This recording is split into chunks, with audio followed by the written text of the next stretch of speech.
Today we're going to look at the social media content of Johnson's Baby. So let's get started. They don't post a lot of content really, so we're looking at their 6 months content.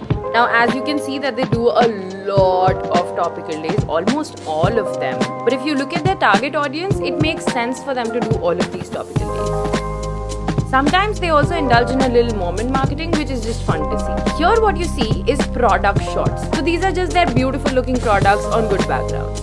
Recently they've gone really hard on their user generated content. These are RTBs, their reasons to believe. Now you can also categorize UGC, which is user generated content, into RTBs. They also use some content pieces to talk about just the care and the relationship that exists between a mother and their child. They use cases to tell you in which all situations would their products be really useful for you. This is primarily their target audience that they're talking to. And these are their trust markers. So this was the social media content of Johnson's Baby. Let me know what you think about it in the comments, and also which brand should I dissect next.